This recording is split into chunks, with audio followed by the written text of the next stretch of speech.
Divide करके हम्म, आप properly entrance gets और सब चीजें प्रिसाइज करके आप उसको एक्सप्लेन कर रहे हैं कि हाँ बिल्कुल। आपका ये चीज यहाँ रहना चाहिए, ये ऐसे रहना चाहिए बोल के। इसमें सर एक चीज और है कि अब जैसे कोई पर्सन आपके पास आया है, अपना मान लीजिए लैंड को ही लेकर आया कि मैं नया लैंड प्रोक्योर कर रहा हूँ और मैं यहाँ पर अपना आपको इनवाइट कर रहा है कि आप चल के देखिए, तो आप तुरंत मतलब इनविटेशन में आप हाँ ठीक है चलिए मैं आपका लैंड देख कर आता हूँ, फिर प्रोसेस करते हैं कि कुछ और डिटेलिंग क्वेश्चंस वगैरह आंसर्स रहता है आपका। थोड़ा एक प्रोसेस बताइए कि आप कैसे आप सामने वाले को मतलब अच्छे से उसको गाइड करेंगे उस चीज को लेके। देखिए, स्टार्टिंग में जब कोई भी कॉल आता है या कोई मिलने आता है तो सबसे पहले तो हम उनसे पूरी डिटेलिंग लेते हैं कि भाई आपकी लैंड कितनी है, क्या अगर लैंड का केस है या फिर कोई साइट अलग है कंस्ट्रक्टेड है तो उसका फिर डिटेल्स लेते हैं। हम सबसे पहले उनको मैप बनवाने बोलते हैं, या तो हम खुद एक बंदा भेज के मैप बनवा लेते हैं। अगर उनके पास मैप रेडी है तो हम उस मैप पे लेके, अगर सही एग्जैक्टली जैसा घर है या जैसा लैंड है वैसे ही बना हुआ है घर का मैप, तो हम उस पर वर्किंग कर सकते। नहीं तो जनरली हम प्रेफर करते हैं कि हम खुद का पर्सन ड्राफ्ट्समैन भेज के मैप बनवाए। उसमें क्या होता है ना, हमारे पास जैसे अब ये सोफा रखा हुआ है या कोई भी यहाँ जो ऑब्जेक्ट्स रखे हुए हैं, घर में बहुत सारे सामान होता है हमारे, तो हम जो मैप बनवाते हैं उसमें हर चीज मार्क हो जाती है, क्योंकि हर चीज का एक इफेक्ट होता है। आपके यहाँ गैस कहाँ पे है या गेट कहाँ पे है, आपका सोफा कौन से कलर का है, कहाँ पे है, बेड कहाँ रखा हुआ है, टॉयलेट सीट कहाँ पे लगी हुई है, हर चीज का एक इफेक्ट। साउथ या साउथ वेस्ट के आसपास का गेट है,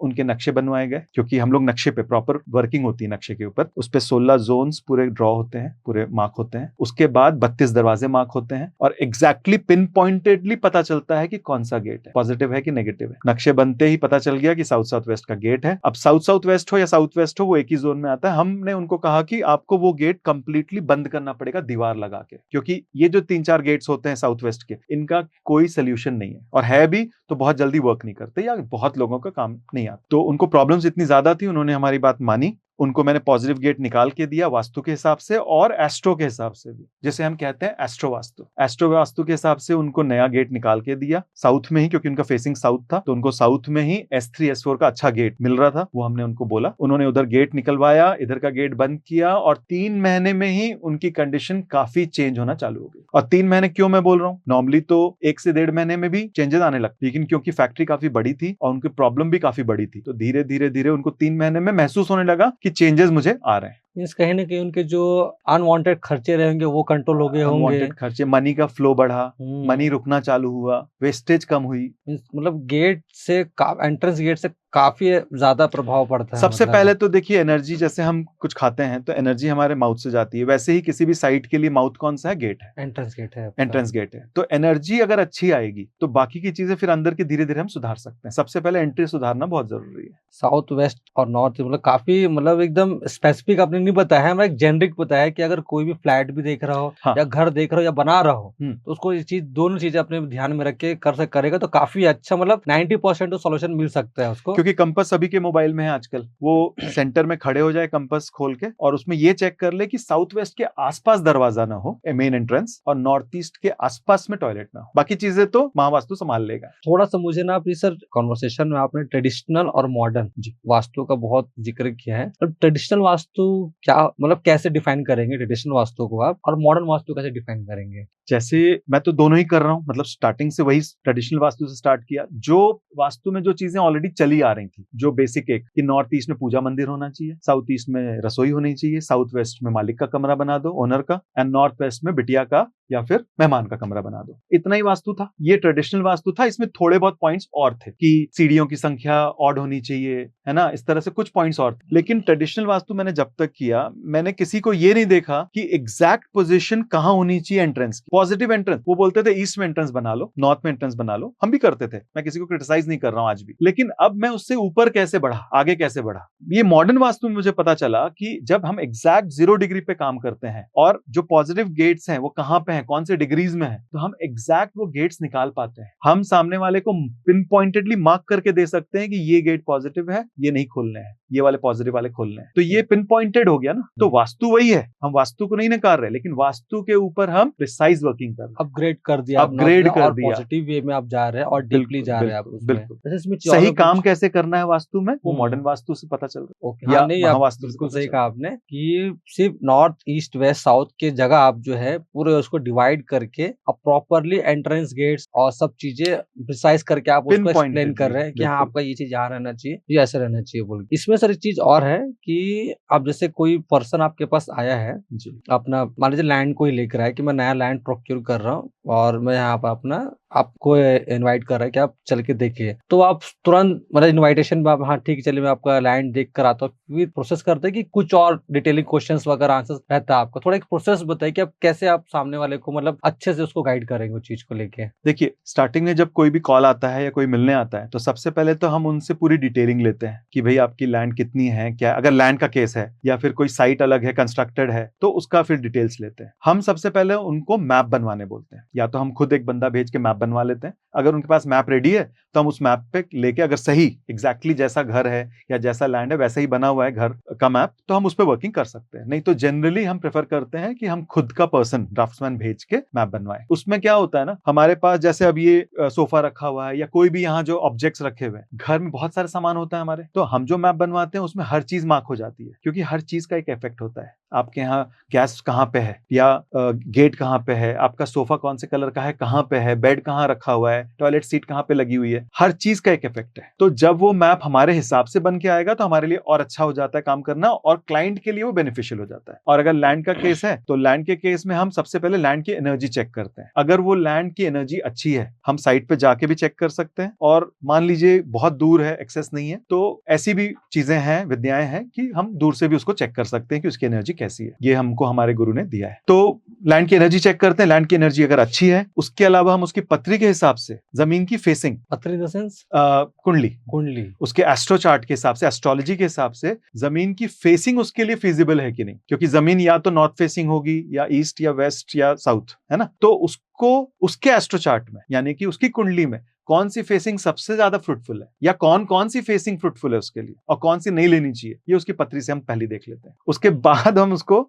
एनर्जी चेक करेंगे। अगर वो फेसिंग उसके लिए ठीक है, फिर एनर्जी भी चेक हो जाएगी। क्योंकि होता क्या है, वास्तु जो है वो तो दुनिया के 7 अरब लोगों के लिए सेम हो गया, ऑलमोस्ट सिमिलर हो गया, कुछ कुछ चेंजेस हो सकते, लेकिन जब हम उसका एस्ट्रो चार्ट यानी कि जन्म कुंडली या पत्री देखते हैं तो उसके हिसाब से हम उन 7 अरब में से उस एक पर्सन के लिए कस्टमाइज पर्सनलाइज वास्तु कर पाते हैं, जिसे हम कहते हैं एस्ट्रो वास्तु। तो थोड़ा सा सर आप न्यूमरोलॉजी भी करते हैं क्या उस हाँ, चीज को इसमें लेके? एक्चुअली महावास्तु नाम इसलिए महा, तो ये महा क्या है वो मैं आपको एक्सप्लेन करूं अगर, तो ये महा में सब कुछ आ जाता है। जितने भी वैदिक साइंसेज है जो काम करते हैं लोगों के लिए फ्रूटफुल है, जैसे कि वास्तु किसको ठीक करता है, हमारे एनवायरमेंट को जिसमें हम रह रहे हैं या काम कर रहे हैं। एस्ट्रोलॉजी क्या बताती है, हमारे सितारे बताती है, या हम क्या लेके आए, क्या खजाने हम लेके आए हैं, उन खजानों को हम आज की डेट में कैसे यूटिलाइज करें अपने घर में भी और अपने ऊपर भी, ताकि हम उसका पूरा फायदा उठा सकें। तो ये होगी एस्ट्रोलॉजी। साथ साथ में न्यूमरोलॉजी भी देखते हैं। क्यों? क्योंकि हो सकता है आपका नाम आपकी डेट ऑफ बर्थ के साथ अलाइन है कि नहीं, आपकी कंपनी का नाम उसके साथ अलाइन है कि नहीं, आपका सिग्नेचर आपकी डेट ऑफ बर्थ और बाकी चीजों के साथ, आपके नंबर्स के साथ अलाइन है कि नहीं, आपकी हैंडराइटिंग उसके साथ अलाइन है कि नहीं। तो ये सारी विद्याओं का जब कॉम्बिनेशन बनता है, वास्तु, एस्ट्रोलॉजी, न्यूमरोलॉजी, उसमें कहीं ना कहीं हम थोड़ा सा भगवत गीता की जो सीख है कि कर्म, कि जब तक कोई कर्म नहीं कर रहा है ना, क्योंकि कर्म के पीछे ही ये विद्याएं काम करती है। अगर कोई बोलेगा कि मैं बढ़िया ये सारा कुछ करके बैठ जाऊं और पैसे छत फटेगी और पैसा बरस पड़ेगा, नहीं होता ऐसा। आपको कर्म, कोई भी हो, कर्म करना ही होता है। और भगवान ने गीता जी में बताया, ये श्री कृष्ण ने, कि कर्म के बिना दुनिया में कुछ भी नहीं है। और भगवान के लिए तो बोला ही गया है ना, श्री कृष्ण जी के लिए, कि कर्म प्रधान विश्व रची राखा, जो जस कर ही तस फल चाखा। यानी कि कर्म प्रधान विश्व बना रखा है उन्होंने, जो जैसा करता है उसको वैसा फल मिलता है। तो इसमें भगवत गीता का भी थोड़ा सा हम यूज करते हैं। भगवत गीता में बताया भगवान ने रजस, सत्व और तमस, जो कि हमारे आयुर्वेद के जो वात पित्त कफ बोलते हैं उससे भी कनेक्ट होता है। तो रजस, सत्व, तमस भगवत गीता से लिया गया है, जो कि आयुर्वेद का मैंने बताया आपको। तो उसके नॉलेज को भी हम यूटिलाइज करते। तो vastu, astrology, numerology, energy fields, है ना, उसके अलावा प्रकृति, है ना, ये सारे कॉम्बिनेशन जब हम करते हैं तो ये बनता है महावास्तु। पूरा स्ट्रक्चर पहले अपने हिसाब से बनवाते हैं, मैप हो गया, एनर्जी फील्ड्स वगैरह हो गए, और पूरे डायरेक्शंस बनाने के बाद ही जी आप मैप उसको पे उसको 16 जोन्स की ग्रिडिंग होती है। 16 जोन्स के बाद उसमें 32 दरवाजों की ग्रिडिंग होती है, सारी ग्रिड्स बनते हैं, लाइंस बनते हैं। उसके बाद कहीं जाके उसके कंसर्न्स हम उनसे लेते हैं कि उनके कंसर्न्स क्या है। अगर साइट ऑलरेडी बनी हुई है तो उनकी कोई प्रॉब्लम होगी जिसके लिए वो आए हैं, और अगर उनके पास कोई प्रॉब्लम नहीं है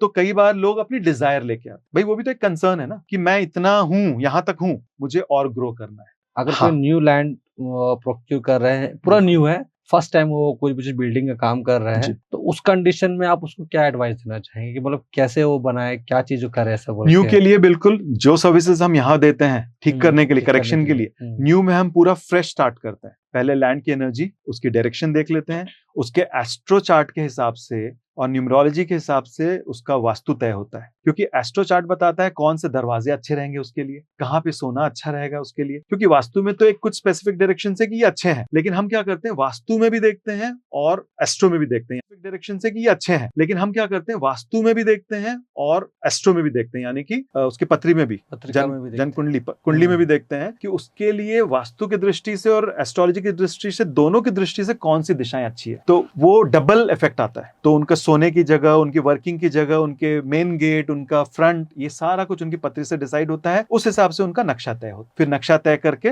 वो अपना कंस्ट्रक्शन शुरू कर सकते हैं। अब सर कुछ क्लाइंट हो सकते हैं भी ऐसे आए हों आपके पास कि जिनका मान लीजिए कि जन्म कुंडली जो है वो सब कुछ ठीक है, न्यूमरोलॉजी भी आपने चेक किया सब कुछ ठीक, घर का वास्तु देखा वो भी ठीक है, फिर भी कुछ ना कुछ नेगेटिव या कैश फ्लो, जैसे सबसे मेजर इंपॉर्टेंट तो कैश फ्लो ही रहता है कि उनके घर में कोई भी चीज पैसा आ नहीं रहा है, तो आ रहा है तो अननेसेसरी खर्चे हो जा रहे हैं, या जैसे मैंने आपको पहले ही पूछा कि कोई भी वो नया कोई चीज सोच रहे हैं कि हाँ मैं ऐसा करता हूँ तो अच्छा रहेगा, एकदम एंड पॉइंट आके एंड हो जा रहा है, तो उसको आप कैसे ठीक करेंगे? देखिए, एक है क्वेश्चन नया स्टार्ट करने का और एक है क्वेश्चन एंड पॉइंट में आके अगर रुक जा रहा है ना। मैं आपको बाद वाला क्वेश्चन पहले आंसर करूंगा। एंड पॉइंट पे आके कोई भी चीज रुकती है तो वो है गेन्स की एक दिशा होती है इन 16 जोन्स में से, वेस्ट, पश्चिम, एग्जैक्ट पश्चिम जो है, वहां पे अगर उसके कोई प्रॉब्लम है तो उसके काम अटकेंगे। अगर उसके पुराने घर में भी पश्चिम खराब है किसी भी तरह से, वहां पे वो जो कलर्स नहीं आने चाहिए वो कलर्स हैं, वहां पे कोई टॉयलेट आ गया है, वहां पे कुछ मतलब कट हो गया है, तो अगर पश्चिम किसी भी दृष्टि से खराब है ना, तो उसके आगे की जो वो सोच है, मान लीजिए उसको कुछ नया ऑफिस बनाना, नया फैक्ट्री बनाना, नया घर बनाना है, नया प्लॉट लेना है, वो कहीं ना कहीं अटकेंगे काम। सबसे पहले हम जाके उसके घर का या ऑफिस का पश्चिम दिशा देखते हैं और उसको ठीक करवाते हैं। अगर उसके काम, उसकी जो बातें हैं कि मेरा काम लास्ट मोमेंट में आके अटक जाता है, क्योंकि मैंने सिस्टम बताया ना, मैप तो बनेगा लेकिन हम उससे उसके कंसर्न्स मांगते हैं। कंसर्न्स मतलब एग्जैक्टली उसकी प्रॉब्लम क्या है या चाहत क्या है, डिजायर, या तो वो प्रॉब्लम बताएगा या डिजायर बताएगा या दोनों बताएगा। तो उसकी प्रॉब्लम से हम पकड़ते हैं कि उसके कौन कौन से दिशाओं में, कौन कौन से पार्ट्स में, जो जोन्स की बात कर रहा हूं मैं, कौन कौन से पार्ट्स में जोन्स में खराबी है। और फिर जब नक्शा सामने आता है तो हमको दिख जाता है कि हाँ ये जोन्स में एग्जैक्टली खराबी जो हमने सोचा था, और फिर हम उनके यहाँ जाके जब विजिट होती है तो उसको करेक्शंस बताते हैं। और जो नए का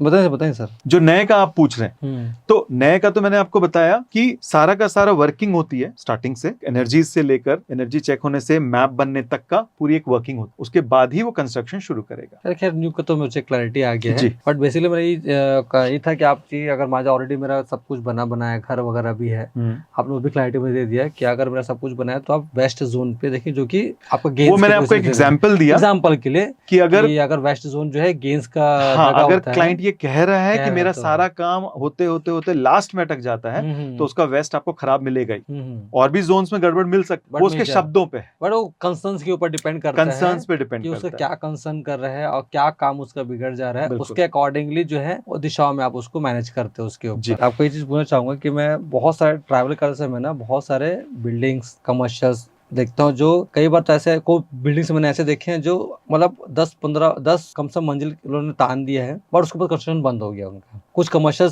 लोकेशंस ऐसे हैं जिन्हें शटर वटर तो लगा दिया, बट 2 या 3 ही शॉप्स उनके लाइव है, बाकी सारे शॉप्स उनके शटर्स पूरे बंद है। अब उसमें करोड़ रुपए तो उसने लगा दिए, बट मुझे कुछ गेन्स नहीं आ पा रहे हैं। तो मुझे ये जानना है कि ऐसा क्या प्रॉब्लम होता है जो इतना पैसा लगाने के बाद भी, इन्वेस्टर्स हायर करने के बाद भी, पूरा प्रोजेक्ट खड़ा होने के बाद भी जो बिजनेस प्लान है उसमें से कुछ अर्निंग्स नहीं कर पा रहे हैं? क्या प्रॉब्लम हो सकता है? देखिए, अभी आपने जो शब्द कहे उसके हिसाब से मैं बताऊं, ये कोई क्योंकि एक पर्टिकुलर पॉइंट तो है नहीं किसी का पेन पॉइंट, ये इन जनरल है, तो इसमें बहुत सारी चीजें हो सकती हैं जो मैं आपको बताता हूं। सबसे पहले ब्रह्म स्थान एक साइट होती है, उसका जो सेंटर है, उस सेंटर में जब प्रॉब्लम आती है ना, तो वो साइट या तो खड़ी ही नहीं हो पाती, या खड़ी होती है तो वो कभी ऑक्यूपाई नहीं हो पाती, वो खंडर हो जाती है। क्योंकि ब्रह्म स्थान अगर खराब हुआ यानी कि हमारा नाभि एक तरह से, क्योंकि वास्तु जो है वो पूरा एक इंसान से कनेक्टेड है, रिलेटेड है। तो जैसे हमारा सेंटर, हमारे शरीर का सेंटर हमारी नाभि होती है, वैसे उस साइड की भी एक नाभि होती है, सेंटर उसका। आप अगर एक जनरल समझना चाहें तो अगर आप दोनों डायगोनल्स क्रॉस करें तो बीच का जो पॉइंट आएगा, दोनों डायगोनल्स, उसके कॉर्नर्स का डायगोनल्स क्रॉस करने पे, तो सेंटर जो है वो आप उसका ब्रह्म स्थान हो गया। उसके आसपास का एरिया को ब्रह्म स्थान बोलते हैं। अब उस ब्रह्म स्थान में आप सोचिए, अगर किसी ने कोई गड्ढा कर दिया, अब आप उसको इमेजिन करिए अपने नाभि से, कि आप मतलब किसी के नाभि में किसी ने होल कर दिया, या उस ब्रह्म स्थान में किसी ने टॉयलेट बना दिया तो वेस्टेज जा रहा है वहां। तो इस तरह से ब्रह्म स्थान को अगर खराब किया तो ये प्रॉब्लम्स आती हैं जनरली इन साइट्स में। और क्या होता है, कमर्शियल कॉम्प्लेक्सेस जो बनते हैं बड़े, उनमें सेंटर से सीढ़ी निकाल देते हैं तो बहुत हैवी हो जाता है, वो गड्ढा भी आ जाता है उसमें, है ना, उसमें कई बार टॉयलेट्स बना देते हैं। तो ये सब प्रॉब्लम्स इस कारण आती है। उसके अलावा जो आपके शब्द थे, गेन्स नहीं कर पाते, तो गेन्स तब नहीं होते हैं जब वेस्ट खराब होता है, पैसे तब नहीं आते जब साउथ ईस्ट खराब होता है, या पैसे आने की व्यवस्था स्टार्टिंग नहीं हो पाती जब नॉर्थ खराब होता है किसी का। तो इस तरह से दिशाएं जो है 16 जोन, वो अलग अलग अपना अपना काम करती हैं। तो किसी को क्या प्रॉब्लम आ रही है वो उसके शब्दों से पता चलता है, और उसके शब्द कहां से निकलते हैं, उसके सबकॉन्शियस से, और उसका सबकॉन्शियस कहां से बनता है, जिस एनवायरमेंट में वो रह रहा होता है वहां से उसकी सोच बनती है, सबकॉन्शियस बनता है, और वहां से उसके शब्द निकलते। तो उस शब्दों से पकड़ा जा सकता है कि उसके घर या ऑफिस में प्रॉब्लम कहां पे है। सर आप हम लोग इतने कॉन्वर्सेशन आपने बहुत बार वर्ड इस्तेमाल किए हैं, डायग्नोस, डिसीजन सेंटर्स, पॉइंट्स वगैरह बोल के। तो क्या आप मेरे को और जो भी पॉडकास्ट को देख रहे हैं उनको आप पूरे जो 32 डिग्रीज जो आप 16 जोन्स 16 जोन्स रहते हैं और 32 आपके एंट्रेंसेस रहते हैं, थोड़ा सा आप मुझे और डिटेल में बता पाएंगे कि मतलब कैसे उसको समझा जाए या कैसे आप उसको एक्सप्लेन करेंगे? बिल्कुल, आप लोगों के बेनिफिट के लिए मैं आपको पूरे 16 जोन्स का एक डिस्क्रिप्शन देता हूं, बट ये ध्यान रखिएगा कि वो 16 जोन्स लेने कैसे हैं। वो परफेक्ट 0 डिग्री ट्रू नॉर्थ के हिसाब से चलेंगे, ठीक है। अब आप समझिए, नॉर्थ जो आएगा वो 0 डिग्री के 11.25 डिग्री लेफ्ट और 11.25 डिग्री राइट, वहां से हम शुरू करेंगे। तो नॉर्थ जो है, नॉर्थ होता है न्यू अपॉर्चुनिटीज का, यानी कि नए नए लोगों के, नए कस्टमर्स के आने का, नए बिजनेस के आने का जोन, और मनी का भी जोन। तो अगर किसी का नॉर्थ खराब होता है, खराब कैसे होता है कोई जोन, या तो जैसे घर है तो उसमें कोई टॉयलेट आ गया, या जो रंग या जो मेटल वहां अलाउड नहीं है वो आ गए, जैसे इंटीरियर करवाते हैं लोग, तो इंटीरियर का भी हम वास्तु करते हैं। मतलब इंटीरियर में कौन से कलर्स, मेटल्स और शेप्स कौन सी दिशा में आने हैं, कौन सी दिशा में नहीं आने हैं, क्या चीज वहां आनी है, क्या नहीं आनी है, अगर वहां बहुत जरूरी है कोई चीज, क्योंकि फ्लैटों में कई बार फिक्स होता है तो उसका करेक्शन कैसे करना है ये भी हम डील करते हैं। तो नॉर्थ जो है, अगर नॉर्थ किसी का खराब होता है टॉयलेट के कारण या रंगों के कारण या किसी भी और कारण से, आग आ गया वहां, क्योंकि ये जो दिशाएं हैं नॉर्थ की तरफ की, ये जल तत्व की है। अब मैं आपको बताऊं, इन 16 दिशाओं के साथ 5 तत्व भी हैं, तो 16 जोन्स के मैं आपको तत्व भी बताता चलूंगा ताकि आपको ये पता रहे कि वो किस तत्व की है। तो नॉर्थ से हम स्टार्ट कर रहे हैं, वो है new opportunities and new clients जैसे हो गए, या आपका मनी का जोन, मनी आने की अपॉर्चुनिटी वहां से आती है। नॉर्थ के आगे चलें, अगला जोन वो होता है north of north east, NNE short में हम बोल सकते हैं। वो होता है हेल्थ एंड इम्यूनिटी, यानी स्वास्थ्य का जोन। अगेन वहां पे कोई प्रॉब्लम हो गई तो फिर लोगों की, वहां पे घर में रहने वालों की स्वास्थ्य बहुत ज्यादा, क्योंकि छोटी मोटी प्रॉब्लम देखिए दुनिया में आती रहती है, लेकिन जब बड़ी प्रॉब्लम कुछ आती है तो आप देखेंगे नॉर्थ ईस्ट या उसका अगला जोन जो होता है नॉर्थ ईस्ट, इनमें कोई प्रॉब्लम होती है तब बड़ी प्रॉब्लम्स आती है लोगों को जनरली। तो स्वास्थ्य का जोन हो गया नॉर्थ ईस्ट। उसके आगे हम चलते हैं नॉर्थ ईस्ट, जो कि है माइंड का, क्लैरिटी का। क्योंकि जब आप देखेंगे ना एक स्ट्रक्चर, अगर आप एक वास्तु पुरुष क्या है आप इमेजिन कर सकते हैं, पूरा जो साइट है उसमें हेड जो है नॉर्थ ईस्ट की तरफ है वास्तु पुरुष का, यानी कि एक माना गया है एक फिगर, हेड जो है वो नॉर्थ ईस्ट में है और उसके पांव जो है वो साउथ वेस्ट में है, वो औंधे मुंह ऐसे उल्टा लेटा हुआ है जमीन पे। तो हेड नॉर्थ ईस्ट और पैर साउथ वेस्ट, और दोनों हाथ जो है वो दोनों कोने पे, south east and north west. तो सिर उसका आता है नॉर्थ ईस्ट में, इसलिए नॉर्थ ईस्ट को लिया गया है क्लैरिटी का जोन, थॉट्स का जोन, है ना, माइंड का जोन, इस तरह से न्यू आइडियाज का जोन। उसके आगे हम चलते हैं खुशियां, क्योंकि जब कोई नया आइडिया आता है ना तो फिर आदमी खुशियां ला सकता है अपनी जिंदगी में। तो अगला जोन जो है ईस्ट ऑफ नॉर्थ ईस्ट, वो है हैप्पीनेस का, फन का, रिक्रिएशन का, खुशियों का जोन। उसमें आप अपने परिवार की फोटो लगाएं, ग्रीन फ्रेम में लगाएं, तो परिवार में खुशियां बढ़ती हैं। उसके आगे हम चलें ईस्ट। जब कोई बोलता है ना कि मेरे, मान लीजिए इस घर में आने के बाद मेरे लोगों से कनेक्ट खराब होने लगे, लोगों से जो मेल जोल है वो नहीं हो रहा है या खराब हो गया है, लोगों से मतलब मेरा कनेक्शन ही खराब हो रहा है, तो वो है कनेक्शन का जोन। वहां अगर टॉयलेट आ गया तो व्यक्ति बोलेगा मेरा कनेक्शन खराब हो रहा है। वहां अगर आग आ गया तो बोलेगा मैं जिसके सामने जाता हूं उसके साथ लड़ाई हो जाती है, उसके साथ बड़बड़ हो जाती है, उसके साथ बातचीत हो जाती है। आदमी क्या बोल रहा है उससे हम पकड़ सकते हैं कि वहां क्या रखा है, कौन से जोन में। मैंने बताया ना, टॉयलेट आएगा तो रिश्ते खराब, लोगों से लड़ाइयां कब होगी, जब आग आ जाएगी वहां, इस तरह से। तो पहला जो मैंने आपको बताया था नॉर्थ से शुरू किए थे वो जल तत्व के जोन थे शुरू के 3। आगे जो हम आ रहे हैं ये ईस्ट ऑफ नॉर्थ ईस्ट, उसके पहले वाला एंड इसके बाद वाला, ये है वायु तत्व का। वायु होता है कनेक्शन लोगों से, तो ईस्ट हो गया कनेक्शन का जोन, है ना। अब कनेक्शन किसको सबसे ज्यादा चाहिए, पॉलिटिशियंस को, तो ये पॉलिटिशियंस के लिए भी बहुत फ्रूटफुल रहता है जोन। तो अगर पॉलिटिशियंस को अगर अपना वास्तु बहुत इंप्रूव करना है, बहुत अच्छा करना है, तो सबसे पहले अपने ईस्ट को ठीक करें। अगर उनका ईस्ट अच्छा है तो उनकी जो जनमानस से कनेक्ट है वो बहुत अच्छा होगा। और अगर वहां टॉयलेट आ गया तो वो अच्छे से अच्छा नेता भी कई बार चुनाव हार जाता है। टॉयलेट आ गया या फायर एलिमेंट टॉयलेट कुछ आ आ गया, गया। फायर एलिमेंट आ गया, है ना, स्पेस एलिमेंट आ गया हमारी भाषा में, तो अच्छे से अच्छे नेता के भी चुनाव हारने के पूरे चांसेस हो जाते हैं। अगर चांसेस अच्छे हैं तो भी वो हार जाते, देखा होगा आपने रिजल्ट में कई बार। उसके अलावा अभी है यहाँ पे जो पार्षद चुनाव हुए थे, वहां पे मैंने एक मेरे फ्रेंड का ब्रदर खड़ा हुआ था, तो उनको मैंने क्लियर बोल दिया था कि भाई अपने ईस्ट का टॉयलेट ट्रीट कर लो तो जीतने के चांसेस बढ़ जाएंगे, और वो जीता भी। उसके आगे हम चलते हैं, नेक्स्ट जो जोन है ईस्ट के बाद, ईस्ट और साउथ ईस्ट के बीच, यानी कि ईस्ट ऑफ साउथ ईस्ट, ये होता है चर्निंग का, मंथन का जोन, सोच विचार का। किसी चीज को जब आप बहुत डीपली सोचते हैं, मंथन करते हैं, तो ये उसका जोन है। ये खराब होने से ना, जैसे सीए हैं या जिनको बहुत सोच के काम करना है, ये जोन खराब होने से उनकी वर्किंग में इफेक्ट आता है। इसलिए ये जोन भी वैसे तो थोड़ा नेगेटिव है, क्योंकि चर्निंग है मतलब हर कोई भी देखी। इसके आगे इससे भी इंपॉर्टेंट, रिलेशनशिप्स तो इंपॉर्टेंट है ही, इसके आगे होता है सेविंग्स, बचत। भाई पैसा तो आ गया, लेकिन अगर पैसा बचे ही नहीं तो भी प्रॉब्लम है। तो इसका जो नेक्स्ट जोन है वेस्ट ऑफ साउथ वेस्ट, ये है सेविंग्स का जोन एंड एजुकेशन का जोन। एजुकेशन का कैसे? क्योंकि एजुकेशन जो हम अपने बच्चों को देते हैं वो भी हमारी कल की बचत थी ना आगे के लिए। तो अगर बच्चे अच्छा पढ़ेंगे उसके लिए भी ये जोन काम करेगा, और जो भी हमने कमाया है, जो भी हम रखते हैं घर में, उसको अगर हम वेस्ट ऑफ साउथ वेस्ट में तिजोरी रखें या जो भी जहां भी हम उसको सेफ स्टोर करते हैं, अगर हम वेस्ट ऑफ साउथ वेस्ट में रखें तो वो बढ़ता है। और इसके आगे का जोन ये भी बहुत इंपॉर्टेंट है, वेस्ट। ये है हमारे प्रॉफिट्स और गेन्स का जोन, यानी कि सारा कुछ कर लिया पराक्रम, नया सोच लिया, लोगों से कनेक्शन बना लिया, पैसे आ गए, नाम हो गया, कॉन्फिडेंस आ गया, रिश्ते अच्छे हो गए, बचत भी कर रहे हैं, लेकिन अगर सब कुछ करने के बाद कुछ बच ही नहीं रहा है, यानी कि गेन्स फाइनली जो हमको मिलना चाहिए, प्रॉफिट एक होता है ना, पैसे आने के बाद भी लोगों के पास हाथ में नहीं रहते, तो ये वो जोन है जहां पे आप पैसे बचा के उसको आगे ग्रो करने के लिए, बिल्डअप करने के लिए रख सकते हो। तो ये है प्रॉफिट्स एंड गेन्स का जोन, जो कि इसलिए इंपॉर्टेंट हो जाता है क्योंकि हर काम का फाइनलाइजेशन यहाँ पे होता है। Profit and loss analysis, profit and loss analysis यहीं से होता है। मुंबई में हुंडई कार की शोरूम है। अब वो उसने जब चालू किया था तब उसने करीब करीब 50 to 70 लाख उसने इन्वेस्ट किया था। तो मेरा दोस्त मुंबई गया था तो बोला एक बार मिल के आता हूँ बोल के, तो उस मिल कर आया तो मैं पूछा कैसा रहा ट्रिप वगैरह, तो बोला यार ट्रिप तो बढ़िया था, और एक चीज़ मेरे को बड़ा अजीब लगा क्योंकि उसका भी प्लानिंग था कि मैं कुछ ऑटोमोबाइल्स में बिजनेस करूँ बोल के।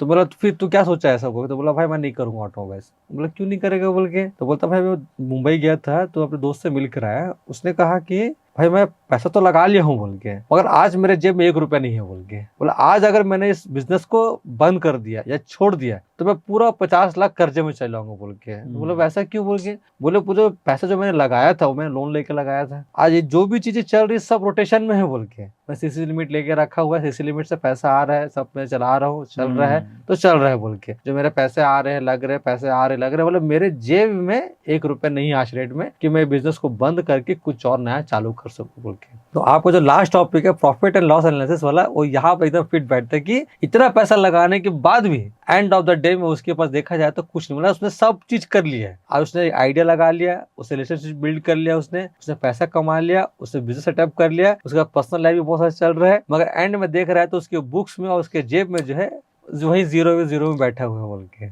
बिल्कुल। और अगर ये नहीं होता है, प्रॉफिट्स एंड गेन्स हाथ में नहीं आते सब कुछ करने के बाद, तो क्या होगा? व्यक्ति को डिप्रेशन हो सकता है। तो अगला जोन है डिप्रेशन का। लेकिन यही जोन जो डिप्रेशन है, क्योंकि कई बार बोलते हैं ना कि जहां से तकलीफ आई है वहीं पे दवा भी है, जो मर्ज है वही दवा भी है। तो ये जोन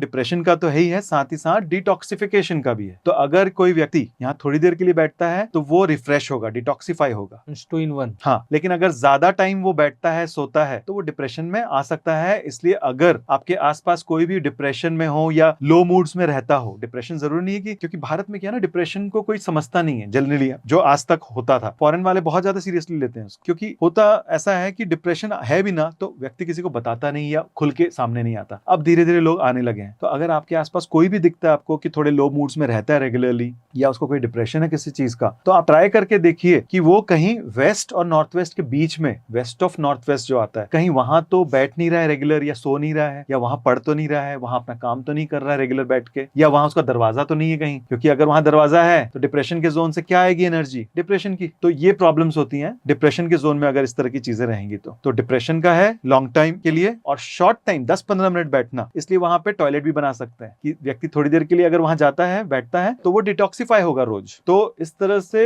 ये जो जोन है वेस्ट ऑफ नॉर्थ वेस्ट, और एक मैंने आपको बताया था साउथ साउथ वेस्ट, ये 2 zone plus east of south east, ये 3 जोन जो है थोड़े से इल इफेक्ट्स, थोड़े से नेगेटिव इफेक्ट्स दे सकते हैं, किसी किसी को, मैक्सिमम लोगों को देते हैं। तो इनसे थोड़ा बच के रहना चाहिए। बाकी जोन्स अपना काम करते हैं, ये जोन्स अपना नेगेटिव काम करते हैं, इनसे थोड़ा हट जाना चाहिए, चाहे घर हो, ऑफिस हो, फैक्ट्री हो, इनसे थोड़ा बचना है। इसके बाद आता है बैंकिंग का जोन, नॉर्थ वेस्ट, सपोर्ट का भी बोलते हैं और बैंकिंग का भी। क्यों? क्योंकि हमारे किसी भी चीज का, बिजनेस का बैकबोन क्या होता है? एक बैंकिंग सपोर्ट। तो बैंकिंग का भी जोन है ये, और किसी भी तरह का सपोर्ट है। ऐसा इन्वेस्टर मान के चल सकते हैं हम लोग कि कोई इन्वेस्टमेंट, एक तो इन्वेस्टमेंट है ही, इन्वेस्टमेंट वहीं से आएगा क्योंकि बैंकिंग है, आएगा मेन सोर्स। साथ ही साथ किसी भी तरह का सपोर्ट लाइफ में। कोई कहता है ना मेरा भाई ने मेरे को सपोर्ट नहीं किया, मेरे दोस्त ने नहीं किया, मेरे पेरेंट्स ने, अगर कोई कह रहा है मेरे को किसी भी तरह का सपोर्ट नहीं मिला, तो ये जोन खराब होता है उसके यहाँ। खराब इन द सेंस, मैंने जैसे बताया, कुछ भी हो सकता है गड़बड़, कलर्स, मेटल्स, टॉयलेट, फायर, कुछ भी आ गई तो वो उसको खराब कर सकता है। तो इसको बैलेंस रखने से बैंकिंग भी अच्छी होती है सामने वाले की, और सपोर्ट भी लाइफ में उसको बहुत मिलती है, हर तरीके हर से, फील्ड में। यहाँ तक कि उसका कई बार तो ऐसा होता है, किसी किसी को बोलते हैं ना उसकी बॉडी उसको सपोर्ट नहीं कर, उसके ऑर्गन सपोर्ट नहीं कर रहे हैं, तो हमने ये भी पाया उसके सपोर्ट जोन में बहुत सारी प्रॉब्लम थी, ऐसा भी होता है। तो वो सपोर्ट जोन ठीक करने से उसकी दवाइयां भी उसको जो रिएक्ट नहीं कर रही या एक्ट नहीं कर रही थी उस पे, वो उस पे काम करने लगती है दवाइयां। आपका जो मेथड है, जो डिग्रीज और आप जो देखते हैं बिल्कुल। डोज निकालते हैं, उससे ही आप इसको क्रैक कर सकते हैं कि एक्चुअली में प्रॉब्लम कौन से जोन से उसको आ रही है, ऐसा बोल के। और सिंपल मेथड मैंने आपको बताया कि कम से कम नॉर्थ आप देख लीजिए कि नॉर्थ प्रॉपर है या थोड़ा टिल्टेड है। उसके बाद नॉर्थ वेस्ट वो जहां बता रहा है लगभग वहां एक मोटा मोटी देखिए, नहीं तो सबसे अच्छा तरीका नक्शा बना के उसको प्रॉपरली ग्रिड करके फिर काम करने का बेस्ट तो वही है। हम तो वही करते हैं प्रोफेशनली। और एक जोन लास्ट में बच गया। हाँ, अब जैसे ना सर, मैं भी एक जगह जॉब करता था, तो बेसिकली क्या है कि जो हमारे बॉस थे वो एनी टाइम एंग्रीनेस में रहते थे। मतलब ना कभी भी जाओ उनके पास ना, पहले तो पूरा बात सुनते नहीं कि वो सामने वाला क्या एक्सप्लेन करना चाहता है, क्या बोल, वो हर चीजों में जो है ना गलती निकालते हैं। मतलब अगर वो बोल रहा है सर ये फॉर एप्पल ही है सर, ऐसा बोल के, ये तू एप्पल क्यों बोल रहा है उसको, बोल के क्या रिजल्ट है एप्पल, मतलब उसके पीछे जो है पूरा हिस्ट्री निकालने का काम वो करते हैं। ऐसा मतलब मैंने गौर किया था उनका कि वो कभी भी मैं जाऊं, वीक में जाऊं, मंथली जाऊं या पर डे जाऊं, वो किसी भी टाइम में जाऊं, वो हमेशा एंग्रीनेस में ही रहते थे। हालांकि मतलब अगर एज फॉर टर्नओवर उनका देखा जाए तो काफी बड़ा है, 5-6, 7 to 8 बिजनेसेस चल रहे हैं उनको, हर जगह से उनको पैसे आ रहे हैं, फिर भी उनको टेंशन, फिर भी वो एंग्री। मतलब पोलाइटली बात करना ही, ऐसा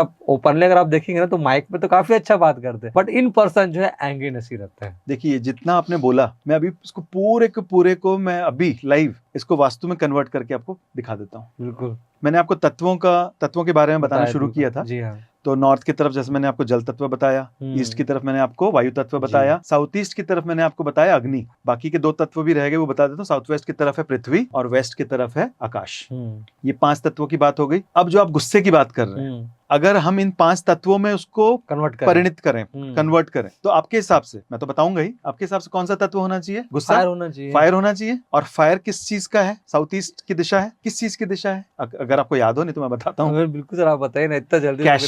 कैश की है।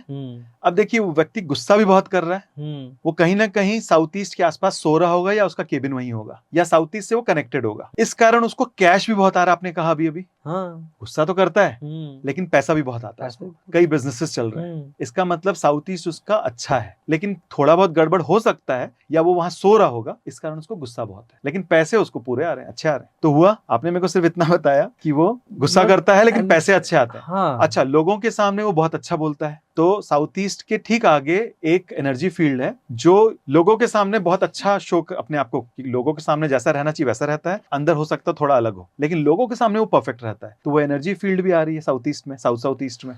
तो कुल मिला के ये आपने देखा किस तरह से इफेक्ट करता है। वो अगर साउथ ईस्ट में सो रहा है तो उसको गुस्सा भी आएगा, उसका बिजनेस भी अच्छा चलेगा, उसको पैसे पूरे आएंगे, और वो लोगों के सामने प्रेजेंटेशन बहुत अच्छी देगा। 5 एलिमेंट्स एक ही में आ गए, मतलब देखा जाए जितना आपने बोला वो कनेक्ट हो रहा है पूरे के पूरे डॉट्स। इस तरह से ये काम करता है। एक चीज और मैंने गौर किया सर, मैंने जितने जगह भी पहले जॉब मैंने वगैरह किए हैं, ये चीज देखा है कि अगर उस पर्सन के बिजनेस 6-7 अगर बिजनेस चल रहे हैं उसमें, तो चोरी बहुत होता है, क्योंकि एम्प्लॉयज पुराने हो जाते हैं, आप ट्रस्टवर्दी हो जाते हैं। बिल्कुल। अब वो बोलेंगे कि सर नहीं सर, ये मार्केट में 1 रुपए में बिक रहा है, भले 2 रुपए में बिक रहा होगा, मगर अपने बॉस को बस 1 ही रुपए में बिकेगा बोल के, अच्छा ठीक है 1 रुपए बेचते बोल के। अब वो मार्केट में 2 रुपए बेच दिया, मालिक को 1 रुपए दे रहे हैं। ये तो मतलब अभी मैंने 10 ईयर से करियर में मैंने देखा कि 70-80% तो यही चीज चल रहा है। अगर अब मालिक कितने इन्वॉल्वमेंट देगा उसमें, 50% दे सकता है या 20% दे सकता है, 100% तो हर बिजनेस में 100% इन्वॉल्वमेंट नहीं दे सकता है। सिंगल बिजनेस होने के बाद भी सेम प्रॉब्लम आता है। देखिए आप जो बोल रहे हैं उससे मेरे को 2-3 जोन समझ में आए हम्म। उनके। वो बंदा उसका बहुत बड़ा सपोर्ट बन गया है। अगर उसके सपोर्ट जोन में यानी कि नॉर्थ वेस्ट में खराबी आई तो क्या होगा, वो उसके ऊपर डिपेंडेंट हो गया। एक तो कि जो ये बोल रहा है ठीक है, एक तो पुराना हो गया है, ट्रस्टवर्दी हो गया है, तो नॉर्थ वेस्ट जैसे ही खराब हुआ, क्योंकि ऐसा तो नहीं ना आपने 20 साल पहले एक फर्म बना दी उसमें आप कोई चेंज ही नहीं कर रहे। कभी आदमी कोई नया कुछ ला के रखता है, कभी कुछ नए चेंजेस कर लेता है, कभी घर में कुछ नया घर ले लेता है। तो नॉर्थ वेस्ट खराब होते ही क्या होगा, या नॉर्थ वेस्ट में उसने कुछ गलत कलर ला के रख दिया, कुछ गलत सामान ला के रख दिया, नॉर्थ वेस्ट खराब होते ही वो उस पर डिपेंडेंट हो जाएगा। और नॉर्थ वेस्ट सपोर्ट खराब हुआ तो वो उस पर पूरी तरह डिपेंडेंट हुआ। और एक जोन होता है ईस्ट ऑफ साउथ ईस्ट, मैंने बताया था ईस्ट ऑफ साउथ ईस्ट में एक गेट ऐसा होता है जो अगर खुल जाए तो चोरियां होती है। फैक्ट्री हो, है ना, चोरियां किसी भी फॉर्म में हो सकती है। डायरेक्ट चोरी होती है वो तो ईस्ट ऑफ साउथ ईस्ट का गेट खुलने से होती है। उसके अलावा मान लीजिए किसी ने लॉस वाला गेट खोल लिया और नॉर्थ वेस्ट भी खराब है, तो क्या होगा, व्यक्ति जो उसका सपोर्ट पर्सन है वही उसको उल्लू बना के उसको लॉस करवा रहा है। क्यों? क्योंकि लॉस का कोई गेट खुला हुआ है जो कि होता है साउथ ईस्ट में और नॉर्थ ईस्ट में। देखिए नॉर्थ ईस्ट का गेट वैसे व्यक्ति सभी इन जनरल बोला गया बहुत अच्छा होता है ना, लेकिन नॉर्थ ईस्ट में भी, क्योंकि हर जोन में मैंने आपको बताया 16 जोन में 32 दरवाजे पॉसिबल है, इसका मतलब हर जोन में 2 दरवाजे पॉसिबल है। तो नॉर्थ ईस्ट में भी 2 दरवाजे हैं। तो जो पहला दरवाजा है नॉर्थ ईस्ट का, अगर हम नॉर्थ से चले तो पहला जो दरवाजा होता है N8 का, यानी कि नॉर्थ का आखिरी गेट। तो पहला पार्ट नॉर्थ ईस्ट का वो पॉजिटिव है, लेकिन जो दूसरा पार्ट होता है ईस्ट का पहला, वो नेगेटिव होता है। अगर वो खुल जाता है तो उसको लॉस होना है, या तो आग लग के होगा या सपोर्ट जोन भी साथ में खराब हो गया तो कोई सपोर्ट वाला ही उसको उल्लू बना देगा। सबसे बड़ा जो चीज आप बोले ना सपोर्ट वाला है, मतलब 100% केस में आपको बता रहा हूँ, वो एम्प्लॉय जो है 10 ईयर्स हो गए हैं, 20 ईयर्स हो गए हैं, 5 ईयर्स से मतलब ट्रस्टवर्दी काम कर रहा है। अचानक से इनको पता चलता है कि इसने इतने लाख रुपए का जो है सामान जो है या यूटेंसिल्स जो है या पैसे जो है इधर उधर कर दिए उसने। कुछ आपको लाइव केस बता रहा हूँ मैं, अभी यहाँ रायपुर का ही है। अब एक कार शोरूम है, अब कार शोरूम में फेस्टिवल्स आ रहे हैं तो एडवांस बुकिंग चालू हो गया है। अब वहाँ का जो टीम लीडर है, अब उसने करीब 8 to 10 कस्टमर से अप्रोक्स 1 लाख सब से जो है एडवांस ले लिया। अब एडवांस लेने के बाद जो उसे नौकरी छोड़ी चले गई। मतलब उतने साल से वहाँ पर काम करने के बाद भी जो है उस कार शोरूम में मतलब 10 लाख एवरेज हो गया, मांझे 10 लाख रुपए लेके वो तो काम छोड़ के चले गया। अब ओनर क्या करे उसमें?